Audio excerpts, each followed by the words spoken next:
Janasena Tirupati incharge Kiran royal కీలకమైనటువంటి వ్యాఖ్యలు చేయడం జరిగింది. ముఖ్యంగా విజయవాడ కృష్ణలంక పోలీస్ స్టేషన్‌లో జరిగినటువంటి Gade Sai Krishna missing case or lockup death whatever it may be దానికి సంబంధించి ఆయన ప్రస్తావించడం జరిగింది. అయితే ఈ సందర్భంగా ఆయన జగన్మోహన్ రెడ్డిని టార్గెట్ చేస్తూ కొన్ని వ్యాఖ్యలు చేశారు.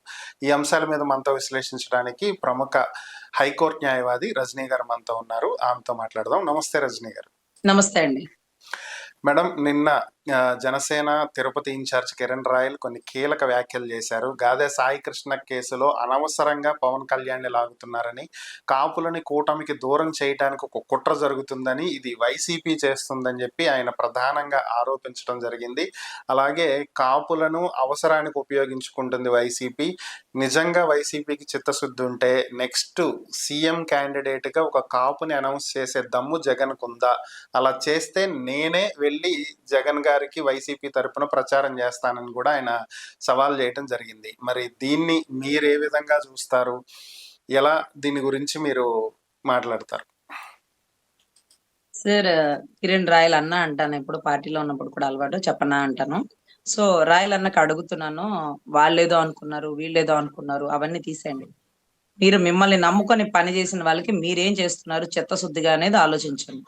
ఆయన పార్టీ బలోపేతడానికి పనిచేసినటువంటి ముళ్ళపూడి నాగేశ్వర గారు. ఆ బిడ్డ రౌడీ షీటర్ అయితే మీరు సహాయం చెయ్యాలా అంటే బిడ్డల్ని కంటారు కానీ రాతల్ని కనలేరు. అతను గంజాయికి బానిస అయిపోయాడు. అందుకనే వాళ్ళు కూడా పోలీస్ స్టేషన్ లో కొడుతుంటే 4 దెబ్బలు తగిలినా పర్లేదులే, బిడ్డ మారుతాడు కదా అని వాళ్ళు ప్రశాంతంగా ఉన్నారు. అంటే బిడ్డని కొట్టినా పర్లేదు అనుకున్నారే కానీ చంపమని ఎవరు చేతులు అప్పచెప్పడు. సో దయచేసి కృష్ణలంక ఇన్సిడెంట్ ఎక్కడో తిరుపతిలో ఉన్న వాళ్ళకి ఎంత మాత్రం తెలుసో నాకు తెలియదు కానీ, కృష్ణలంక నడిబొడ్లో అక్కడే పుట్టి అక్కడే పెరిగిన మా లాంటి వాళ్ళందరికీ తెలుసు అక్కడ కులం ఎలా పనిచేస్తుంది. అక్కడ రంగా గారి కాన్స్టిట్యున్సీ కృష్ణలంక ఏ స్టేజ్ నుంచి ఏ స్టేజ్కి వచ్చాడు. 2 రాష్ట్రాలు ఉలిక్కి పడేలాగా ఉండేటటువంటి కాపు సామాజిక వర్గం అక్కడ పనిచేసినటువంటి పరిస్థితులు, ఆయన చావులు ఇవన్నీ మేము చూస్తున్నాం. కాపుల్ని తిప్పుకుంటూ ఎవరు తిప్పుకుంటు వాళ్ళు తిప్పుకుంటే మేమెందుకు పోతారు? పోరు కదా. జనసేన కాపులు ఎక్కడికి పోరు కదా. మీరు బాగా పనిచేస్తే, మీరు బాగా చూసుకుంటుంటే, బాగా ప్రాధాన్యత ఇస్తుంటే వాళ్ళు ఎందుకు పక్కకు పోతారు? ఎందుకు అవతల వాళ్ళ మీద పడి ఏడవలసిన అవసరం ఏముంది? ప్రభుత్వంలో మీరున్నారు, ఇంకా 3 ఏళ్ళు ఉంటారు. దగ్గర తీయండి కాపుల్ని, ప్రేమగా హక్కును చేర్చుకోండి కాపుల్ని, కాపులకి ప్రాధాన్యత ఇవ్వండి కాపులకి. అదంతా పక్కన పడేసి వాళ్ళ వైపు లాగేసుకుంటున్నారు. లేకపోతే వాళ్ళు కాపుల్ని మభ్యపెట్టి మోసం మేమేమో నా నోట్లో వేలు వేసుకునే చిన్న పిల్లలమా? ఎవరు ఎటు రమ్మంటే అడిపడిపోవడానికి. వైసీపీ వాళ్ళు అంటే వైసీపీ వాళ్ళు అనకాల, జనసేన అంటే జనసేన అనపాలా, ఆ టీడీపీకి పని చేయండి అంటే టీడీపీకి పని చేస్తా. పిచ్చోళ్ళు అనుకుంటున్నారేంటి? నోట్లో వేలేసుకునే వాళ్ళు కాదండి. బిడ్డల డిపాజిట్లు తీశాను, నడి రోడ్డు మీద ఉన్నాను, మట్టి పెడతలో అన్నం తిన్నాను, తర్వాత అదేంటది కార్ ఇన్స్టాల్మెంట్లకి డబ్బులు రాయవు, అసలే అప్పుల పాలైపోయి ఉన్నాను, ఇంకా కాటమరాయుడికి సంబంధించిన సినిమా అప్పు ఇంకా తీరనే లేదు, ప్రతి నెల కడుతూనే ఉన్నాను అని అద్దె ఇంట్లో పార్టీ ఆఫీస్ పెట్టుకునే పరిస్థితి నుంచి ఈ రోజు ఒక పెద్ద సంస్థానం కట్టుకునే స్థాయి దాకా ఆయన వెన్నంటే నిలబడినటువంటి ఆయన కులం, ఆయన బలం. ఆయన బలం చంద్రబాబు గారి బలం పవన్ కళ్యాణ్, పవన్ కళ్యాణ్ గారి బలం కులం. అది ఆయనకి తెలుసు, రాష్ట్ర ప్రజలందరికీ తెలుసు, అన్ని సామాజిక వర్గాలకి తెలుసు. అసలు ఒక జనసేనకే కాదండి, టీడీపీకి బలం కూడా కాపు సామాజిక వర్గమే. జనసేన కాదండి, వైసీపీకి బలం కూడా కాపు సామాజిక వర్గమే. అటువంటిది నిన్ను నెత్తినేసుకుని చేసినటువంటి ఆ కులానికి నువ్వేం చేసినావు అని మేము అడగం. నువ్వేమీ చేయకపోయినా పర్లేదయ్యా స్వామి. కులం ఒక దరిద్రం, రాష్ట్రానికి పట్టిన దరిద్రమే కులం. కులం దరిద్రం వదిలించుకోండి, కుల చట్టంలో పటేయకండి, ఊరు లాగరు. రోజు తెలిసి తెలియని వైసీపీ వాళ్ళు ఏం చేసావయ్యా అని అడుగుతారు, మేము అడగంగా. నువ్వు డిప్యూటీ సీఎం కాదుగా, నీ పరిధి చిన్నది కదా, నీ శాఖలు నువ్వు చూసుకుంటున్నావు కదా. వాళ్ళు ఎవరో ఏదో అడిగితే నువ్వెందుకు సమాధానం చెప్తావు? ఎవరు అడిగారు నేను సమాధానం చెప్పడం? ఎవరన్నా మైకు మూతి దగ్గర పెట్టి ఏం చేసినావు పవన్ కళ్యాణ్ అడిగారా? ఏదో ఓట్లు వేసాం కదా. మన ప్రభుత్వం వచ్చాక లా అండ్ ఆర్డర్ ఎలా ఉంటుందో మీరు చూడండి. ద్వారం పొడి గుడ్డలు ఇప్పి తీసి కొడతానన్నాడు, గుడ్డలు వేసుకొని కూడా కొట్టలేదు. కొట్టడం తీసేయండి, అది లా అండ్ ఆర్డర్ చట్టం విరుద్ధం కదా. కనీసం కేసులు వేసినారా, కోర్టుకు పంపించినారా? సీజ్ ద షిప్ అంటే ఎంత డబ్బు వచ్చింది, షిప్ వెళ్ళిపోయింది అంటూ పలువురు మాట్లాడుకుంటుంటే మాకే అర్థం కావట్లేదు. సో ఎనీవే సార్, ఒకటే చెప్పాలనుకుంటున్నాను కిరణ్ రాయల్ అన్నకి, ఎవరు ఎవరిని ఎవరికి దూరం చేయరు. వారి మనస్సులో కలిగేటటువంటి సందిగ్ధమైన ప్రశ్నలకి సమాధానాలు ప్రభుత్వం చెప్పలేకపోతే వారు పక్కకి వెళ్ళిపోయే అవకాశాలు ఉంటాయి. మీరు ఓకే. కాపు కార్పొరేషన్ అండి నిధులు 3,00,00,000 నిధులు 3,00,00,000 ఇప్పిస్తామని చెప్పారు. ఇప్పటికి 2 ట్రిప్పులు దాటిపోతుంది కదా! దగ్గర దగ్గర ఒక 6,00,00,000 పైచిలుకు రావాలేమో. రూ. 1,00,00,000 పైన 3,00,00,000, 3,00,00,000 అని చెప్పారు కాపు కార్పొరేషన్ నిధులు. కాపు విదేశీ విద్య అన్నారు. తర్వాత కాపు ఒంటరి మహిళనో ఏదో వచ్చింది సార్. కాపు నేస్తం అని వచ్చింది. ఇవేమి అందట్ల. అదేంటండి నేను కాపులకే చేస్తాను. అందరికీ చేయవయ్యా బాబు! మనకు కూడా చెయ్యి. వడ్డిచ్చేవాడు మావోడైతే ఏ మూలైనా వచ్చిద్దుంటది అనే ఒక సామెత ఉంటదండి. వడ్డిచ్చేవాడు మావోడనా ఏ మూలన్నా మాకు రాదంటే మరి మేమేం చెప్పుకోవాలా? వడ్డిచ్చేవాడు మావోడైతే ఏమవుతది? ఆఖరి లైన్‌లో కూర్చున్న అరే మనోళ్ళున్నారులా వాళ్ళని కొంచెం చూసుకొని అందరితో పాటు సరిసమానంగా మాకు చివరి వరకు అందేలాగా పెడతాడు అనే ఒక తాపత్రయంతో ఆ సామెత రాయబడింది. కానీ ఆ సామెతను కూడా తిరగరాసేసినావు. వడ్డిచ్చేవాడు మీ ఊడన్నా అక్కడ దాకా రాదు నీకు అని. అంటే ఏంటి దానర్థం? సరేలెండి. సరే ఆయన ఎప్పుడేం మాట్లాడతారో పక్కనోళ్ళు ఎవరు విమర్శించాల్సిన పని లేదు. వెనుకబాటుతనంలోంచి మీ కులంలో ఒకడు ముఖ్యమంత్రి అవ్వాలని కోరుకోండి నేను అయి చూపిస్తానన్నాడు. ఆ డైలాగ్ నేననింది కాదు ఆయననింది. ఆంధ్ర కుల భావనన్నా తెచ్చుకోండి అన్నాడు. అది నేనన్నది కాదు ఆయననింది. ఈరోజు కుల చట్టంలో నన్ను ముట్టేయకండి. లేకపోతే నాకు కులం కుంపట్లు పెట్టకండి. కులం దరిద్రం వదిలించుకోండి. ఏంటేంటో మాట్లాడుతున్నారు సార్. కిరణ్ రాయల్ గారు. వాళ్ళ పార్టీలో ఎవరిని ముఖ్యమంత్రి చేస్తారో అది వాళ్ళిష్టం. వైసీపీ పార్టీలో. మీ పార్టీలో జనసేన పార్టీ, టీడీపీ ఇళ్లలోంచి బయటికి రానప్పుడు దగ్గరకొచ్చి బయటకి తీసుకొచ్చింది కాబట్టి ఆ! అంత ప్రభుత్వంలో జైల్లోంచి బయటకొచ్చిన టైంలో కూడా కనీసం ఒక 40, 50, 60 సీట్లు గూడా అడగకుండా, అడిగిన 21లో మొత్తం వాళ్ళోళ్ళే పెట్టి, ఏదో 9 మందిని బెట్టి, ఆ 9 మందో, 10 మందో వాళ్ళెవరో కూడా ఈ రోజుకి సభ్య సమాజంలో బయటికి రారు. బయటకొచ్చి ప్రశ్నించలేరు. వాళ్ళ మాట కలెక్టరే వినడు. వాళ్ళ మాట లోకల్‌గా ఉన్న టీడీపీ ఇన్‌చార్జి ఇనరు.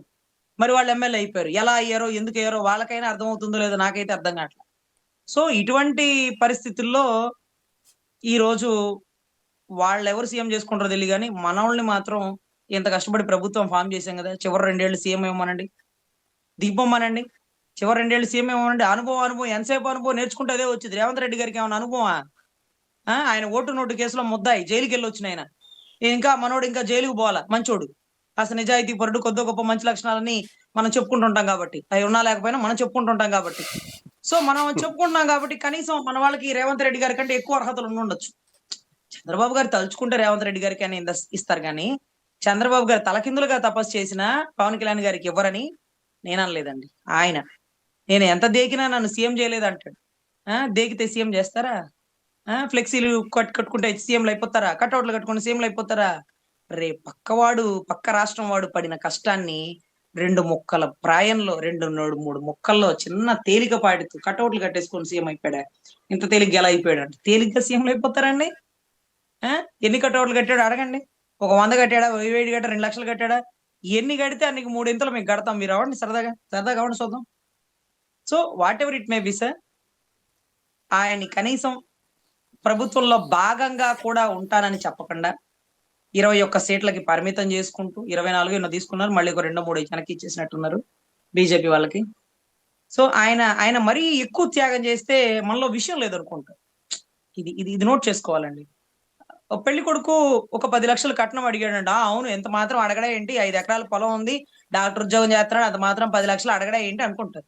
అసలు హ్మ్. ఏమి లేకుండా చేసుకుంటున్నాడంటే వీడు ఆదర్శవంతుడు అని అనుకోవచ్చు. అంత కాదు 1,00,000కే చేసుకుంటానంటాడేంది? అనేటప్పటికి డౌటొచ్చేస్తుంది. ఇప్పుడు ఏ సీట్లు లేకుండా 2014లో ఉచితంగా నువ్వు ప్రచారం చేసినావు. అప్పుడు ఎవరికీ డౌట్ రాలా. ఎవరికీ డౌట్ రాలా. కానీ ఎప్పుడైతే 2019లో విడిగేయల్లో పోనీలే మంచి ఉద్దేశం అనుకున్నా. 2024లో మాత్రం అంత కష్టపడి జైల్‌లో ఉన్న అతన్ని బయటికి తీసుకొచ్చినా, తమరు 21కి పరిమితం అయిపోవడం చాలా దారుణమైన విషయం.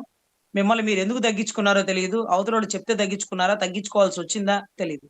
సరే ప్రభుత్వంలో భాగంగా ఉన్నారా? లేదు. మీరొక డిప్యూటీ సీఎంగా ఉన్నారు. గత ప్రభుత్వంలో 5గురు డిప్యూటీ సీఎంలు ఉన్నారు. ఈసారి మీరొక్కళ్ళే అంతే. డిప్యూటీ సీఎంకి అధికారాలు లేవు. డిప్యూటీ సీఎంకి చెక్ పవర్ లేదు. డిప్యూటీ సీఎం రాజ్యాంగబద్ధ పదవి కాదు.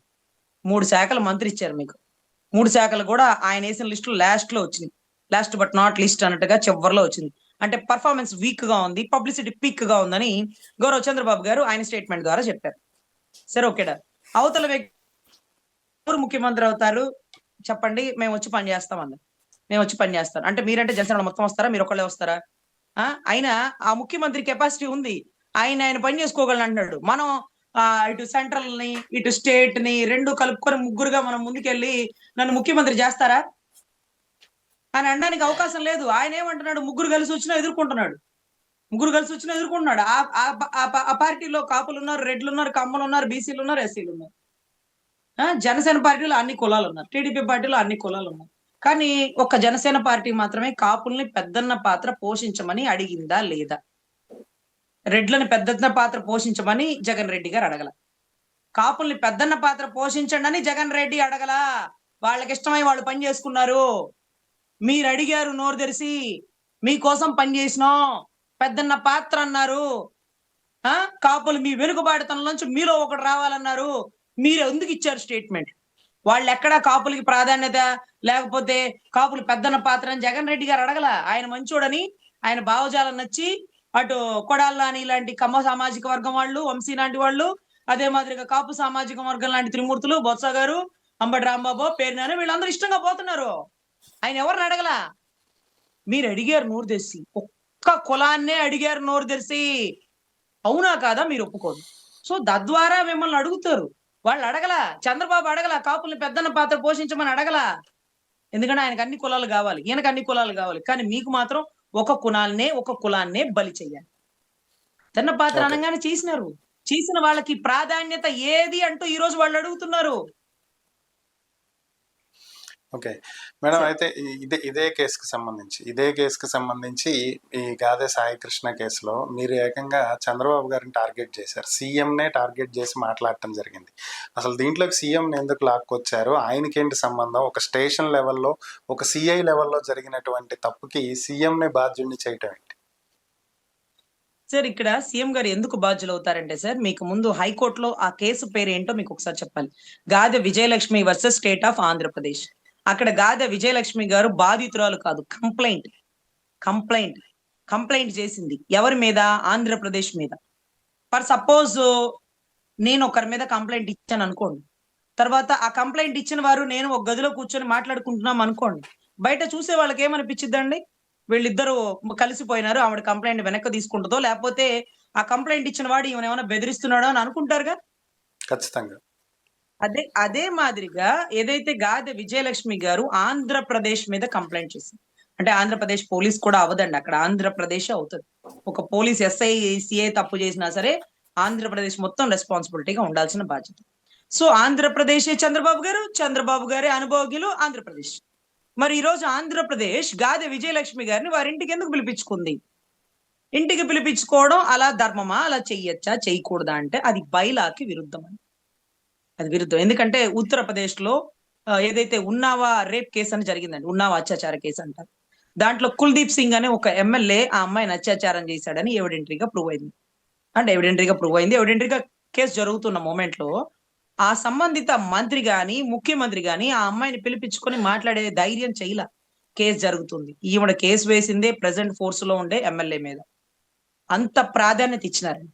తర్వాత 2-3 లాకప్ డెత్ కేసులు బీహార్ లో జరిగినాయండి, ఉత్తరప్రదేశ్ లో జరిగినాయండి. వాళ్ళు ఎక్కడా కూడా లాకప్ డెత్ కేసులో ఆ బిడ్డ చనిపోయాడని ఆ కుటుంబ సభ్యులను ఆ ముఖ్యమంత్రి పరామర్శించాల. అప్పుడు అనుకున్నాం కనీసం తెలుసో చెల్లో జరిగింది కదా, ముఖ్యమంత్రి ఎందుకు పరామర్శించాల? ఆ ముఖ్యమంత్రి ఆ తప్పును సమర్థిస్తున్నాడా అంటే, తప్పును సమర్థించినా సమర్థించకపోయినా ఇక్కడ ముఖ్యమంత్రి పార్టీగా ఉన్నాడు. ఆంధ్రప్రదేశ్ అంటే ముఖ్యమంత్రి అంటే ఆంధ్రప్రదేశ్.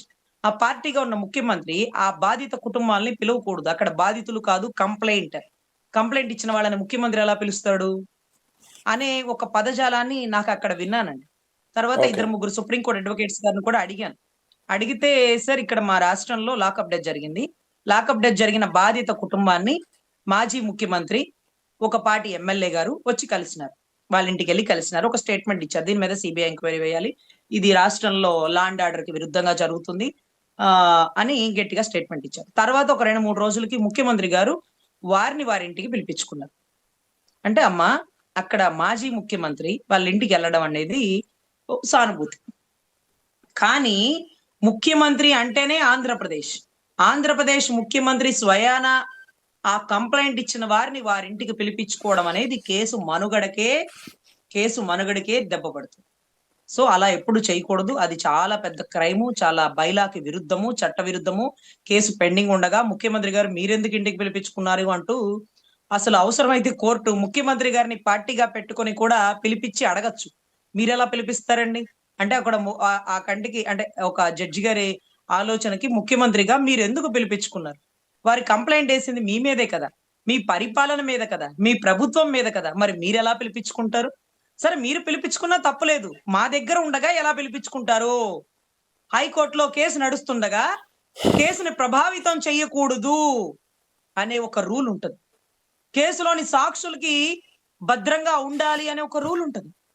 కేసుని ప్రభావితం చేసే తరుణాలు ముఖ్యమంత్రి గారి పర్యటన కలయిక. ముఖ్యమంత్రి గారిని సందర్శించడం కేసుని తారుమారు చేసే అవకాశం ఉంటది. ఎంత తారుమారు అంటే, నాకు న్యాయం చేయండి అన్న ఆవిడ లోపలికెళ్ళగానే నాకు న్యాయం జరిగిపోయింది అంటూ బయట వచ్చినటువంటి స్టేట్‌మెంట్‌ను పలు అనుమానాలకి తావులేస్తుంది. గౌరవ ముఖ్యమంత్రి వర్యులు కలిసిన తరువాత. So, okay. ముఖ్యమంత్రి గారి కలయికే మాకు సందిగ్ధం. అందులోను సీసీ ఫుటేజ్ వాళ్ళ ఇంటికి పోతుండగా, వస్తుండగా ఎవరెవరు కలిసారు, ముందేమేం మాట్లాడుకున్నారు, తర్వాత ఏమేం మాట్లాడుకున్నారు, గంట సేపు ఏం చర్చలు జరిగినాయి అనేది సీసీ ఫుటేజ్ కానీ, ఎవిడెంటరీ డాక్యుమెంట్ గాని ఏమీ లేదు. ఏదో ఆయన ఆవిడ భుజం మీద చెయ్యేసి ఆమెను ఓదారుస్తున్నట్టుగా అంతే. అంటే విజువల్సే వచ్చినాయండి. మాటలు మనకేం వినపడల. అది కూడా గంట విజువల్స్ రాలా. ఒక్క సెకను అలా అలా కనపడేసి. ఈ గంట సోపుకు వాళ్ళ లోపల చర్చలు జరిగినాయి. ఆ చర్చలేంటి? హైకోర్టులో కేసు పెండింగ్ ఉండగా ఆ మాదిరి చర్చలు చెయ్యొచ్చా అధ్యక్ష?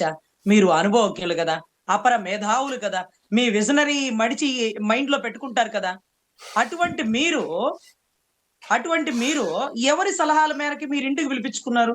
ఇప్పటి రోజు కేసులో రేపేం జరిగినా నేనేమంటానో తెలుసా?